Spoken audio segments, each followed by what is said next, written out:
Well, hello there, welcome back to my channel, guys. Yes, today I have for you yet again another exciting video, and as you can see, the title suggests how to differentiate between a true prophet and a false prophet. Right now, you would have looked on the thumbnail and you would have seen me use on the thumbnail, right, a picture, or two pictures rather. One, which is Ellen G. White, that is the prophetess of the Seventh-day Adventist Church, right? And you would have seen me use Kevin Smith, a gentleman that I have, well, I'm not even certain if I should say gentleman because he never acted like one. But a man who I have been doing some videos on for quite some time now. He's now deceased, right, according to the news report and so forth. Now, I'll try to post some links of the same individual in the comment section for you guys to actually check out. You can also look in my playlist section titled Cults/New Religious Movements. I should have some videos on him there as well, right? Now, this cult leader that emerged in Jamaica for the past couple of weeks, I think it was October 17, where police raided his church while he was about to sacrifice quite a lot of his members. When I say sacrifice, you know, I don't mean like giving them as a sacrifice to God, but taking their lives, right? And it's a sacrifice to the devil, of course, right? But police stopped that, right? Unfortunately, 2 lives were lost. But had the police not come on the scene, the death toll would have been far greater than that. Right, guys? This is the simplest way how I can put it. Now, some of the members, right, or some of his members gave their account of what life was like when they was in his cult then, so to speak, right? And from an article that I'm going to read from, it's a news article, the Jamaica Observer, right, a news article, and I took this article from their IG. The title of the article is "Pastor would demand first paycheck." Right?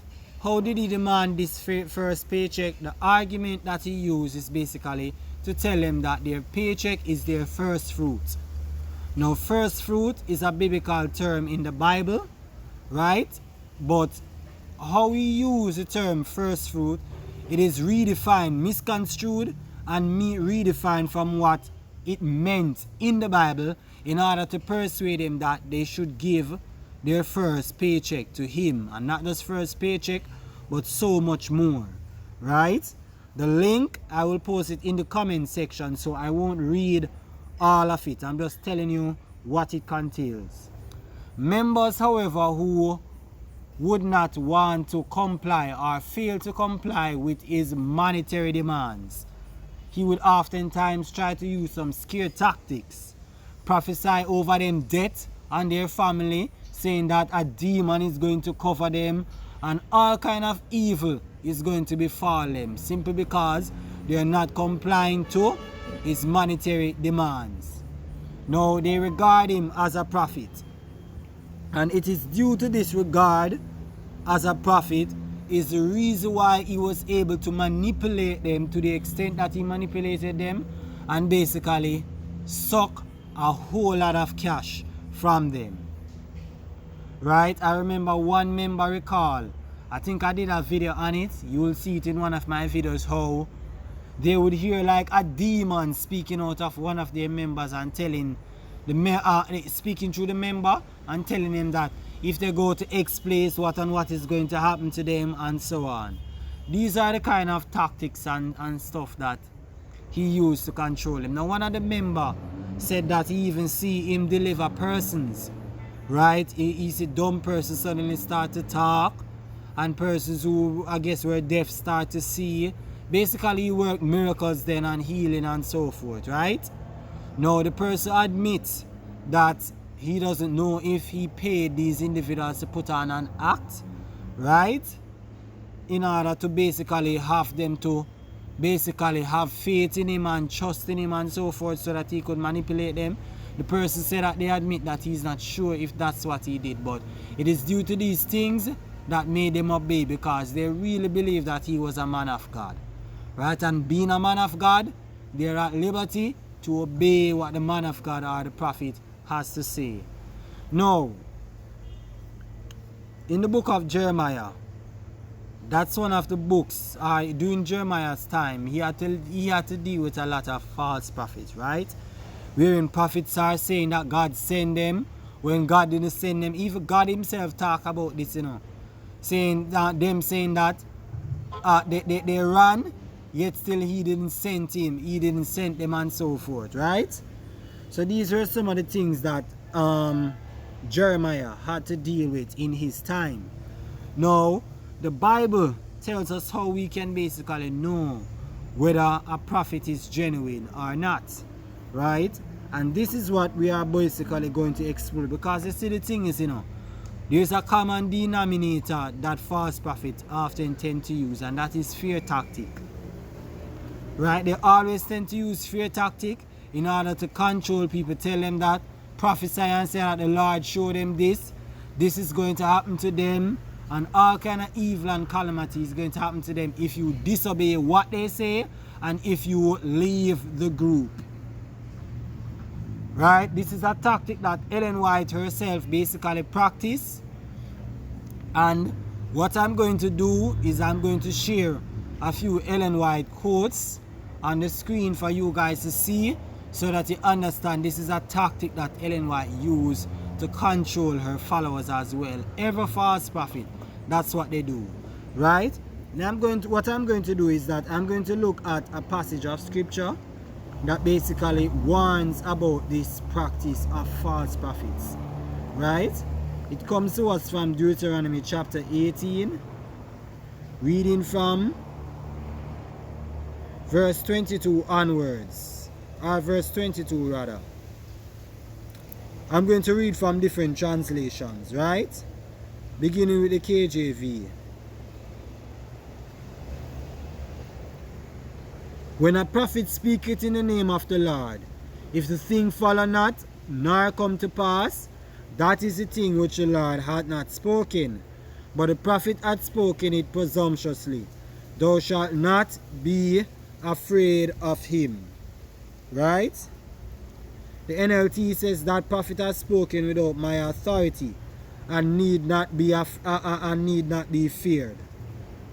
The reason why God says that you shouldn't be afraid of the prophet is because one of the things that so-called false prophet always tend to do is to drive fear in persons. Because I mean, when you think about it logically, if you hear a prophet say that this evil is going to happen to you if you do this, naturally you're going to be afraid, right? And in being afraid, because that's the prophet after all, right? And if the prophet said that, then you have reason to be afraid, right? Because it is what God says. God is speaking through the prophet, right? So God gives this indication because it's a common practice of false prophet to try to intimidate people and to control them through fear. Say God said this and this evil and so on. They prophesy evil over you and so forth. This is what false prophets tend to do. But God tells us that if they prophesy of something and you don't see it come true, you know that that's a false prophet. And so you need not be afraid of him. You need not regard him or anything. Right? But God also gave another indication, right? In Deuteronomy chapter 13, which I think is even more relevant. Right? I'm going to read from the NLT. Suppose there are prophets among you, or those who dream dreams about the future, and they promise you signs or miracles, and the predicted signs or miracles occur. If they then say, come, let us worship other gods, gods you have not known before, do not listen to them. The Lord your God is testing you to see if you truly love him with all your heart and soul. So God is saying to you that even if their prophecy or prediction come true, and then they afterwards, because God understands that if a prophet prophesies something, if you think yes, if a prophet prophesies something, right, and you see that prophecy come true, then as far as you are concerned, that is a prophet of God. You're then going to have faith in them, and you're then going to want to do the things that they say naturally. And if you think about it logically, common sense, you're going to want to follow them, because as far as you are concerned, they have proven themselves to be a prophet of God, because the prediction come true.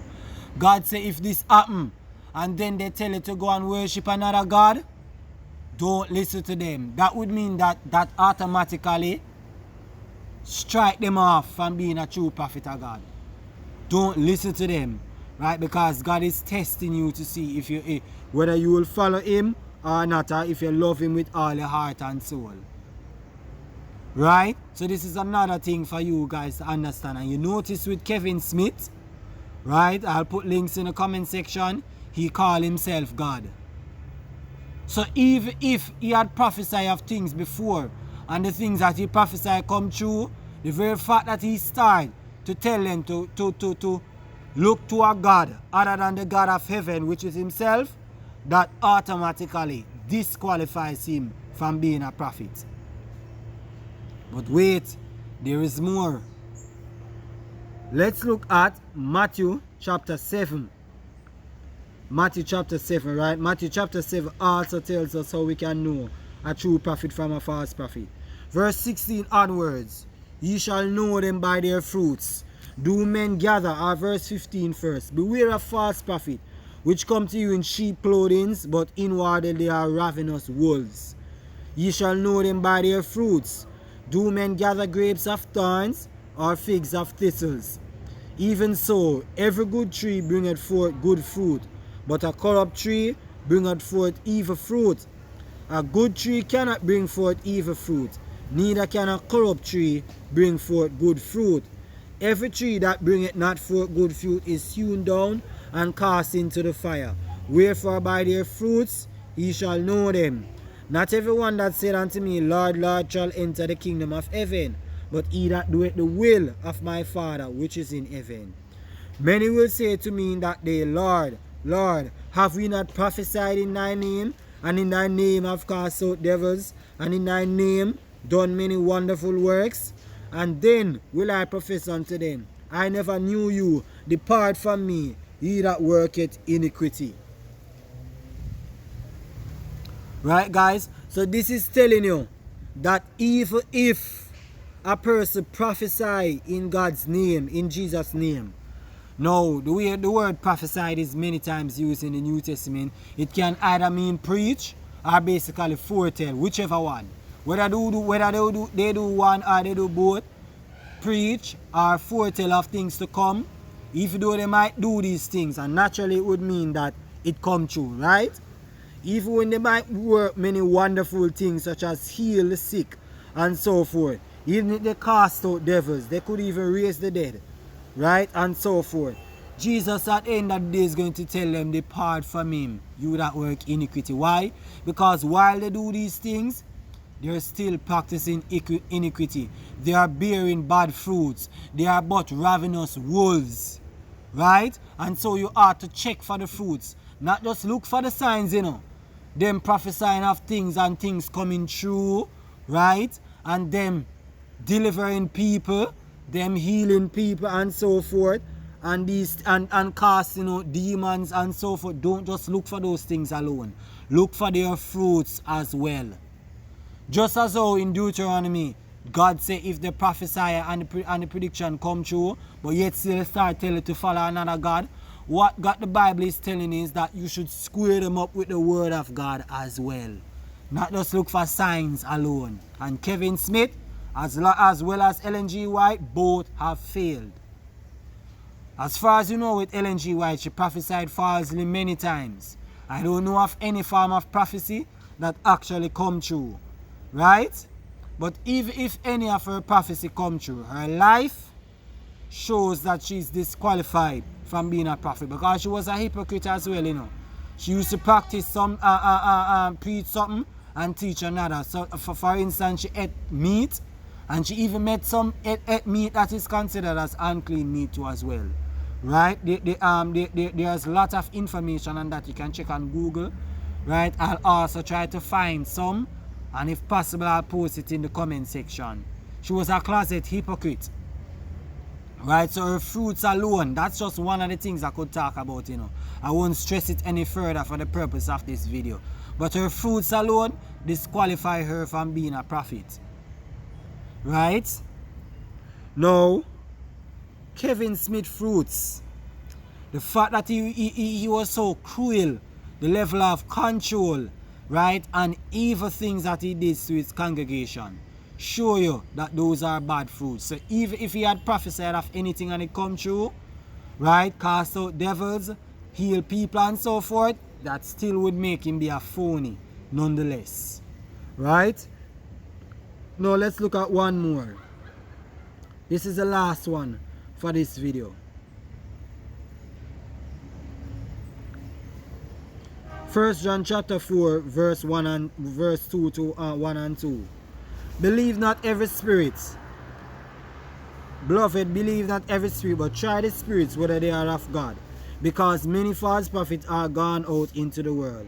Hereby know ye the Spirit of God.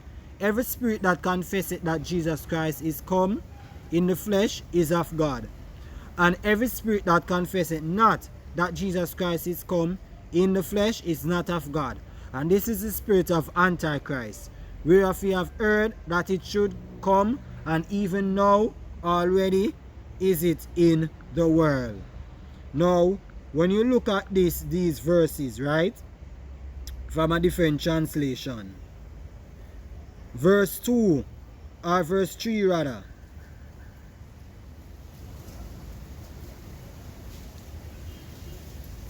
from the NLT, but if someone claims to be a prophet and does not acknowledge the truth about Jesus, that person is not from God. Such a person has the spirit of the Antichrist, which you heard is coming into the world, and indeed is already here. Right? So the NLT is telling you that what they believe about Jesus is also important in determining whether that prophet is a prophet or not. If they don't teach truth concerning Jesus, that person is automatically disqualified from being a prophet, of which Ellen White fits the label as a false prophet. She believed that Jesus had a sinful nature, right? She believed that Satan, rather than Christ, was the scapegoat. And she believed a plethora of other things that are wrong concerning Christ. So that would automatically disqualify her. The same thing when it comes to Kevin Smith. So these are the things that you ought to look out for, whether a person is a true prophet or not. What they believe about Jesus, right? His truth, the truth about Jesus, what he did, right, on the cross, the message of the cross, right? Salvation that is basically given through Christ. Everything concerning Jesus Christ. Read the gospel too as well, because you can't talk about Christ and not talk about the gospel. So both is basically connected, right? Once they deviate from those truths, that automatically disqualifies them. I did a video talking about if there are prophets today or the gift of prophecy, if it has ceased. You can find it in my playlist section titled Spiritual Gifts. I did say that I don't believe that the gift of prophecy has ceased.